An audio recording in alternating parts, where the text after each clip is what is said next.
আসসালামু আলাইকুম। পত্রিকার প্রধান প্রধান শিরোনাম সহ সংবাদে স্বাগতম। যথারীতি আমি মামুন চৌধুরী আছি আপনাদের সাথে।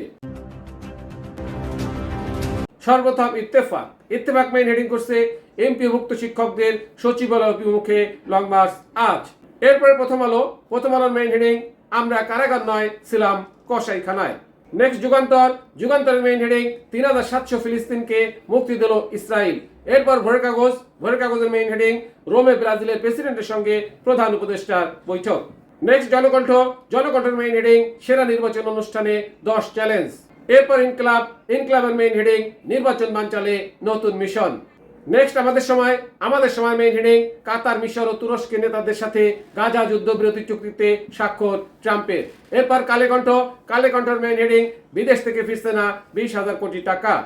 নেক্সট জাইদিনের মেইন হেডিং দক্ষিণ আফ্রিকায় ভয়াবহ বাস দুর্ঘটনায় 42 জনের মৃত্যু। এরপরে সমকালের main heading Bangladesh Pakistan JEC বৈঠক হচ্ছে 20 বছর পর। নেক্সট বিবিসি নিউজের মেইন হেডিং প্রধান উপদেষ্টা রোম সফর নিয়ে প্রশ্ন উঠছে কেন। সর্বশেষে আরটিভি নিউজের মেইন হেডিং 16 বছরের মধ্যে বাংলাদেশে প্রথম সুষ্ঠু নির্বাচন হবে প্রধান উপদেষ্টা।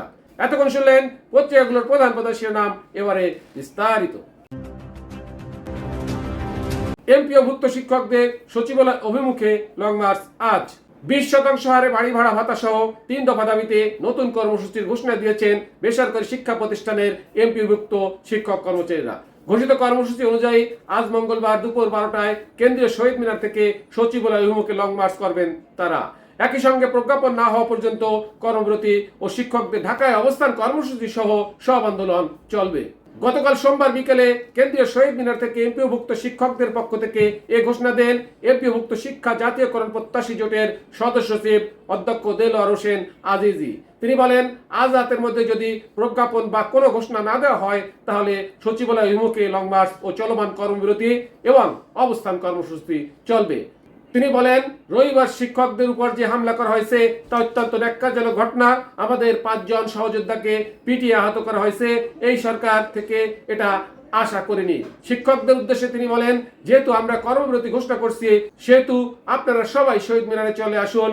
যদি কোনো প্রতিষ্ঠান প্রধান আপনাদের বাধা দেয় তাহলে সব শিক্ষক মিলে তাকে বাধ্য করবেন। পত্রিকার প্রধান শিরোনাম সহ সংবাদ এখনকার মতো শেষ করছি। আল্লাহ হাফেজ।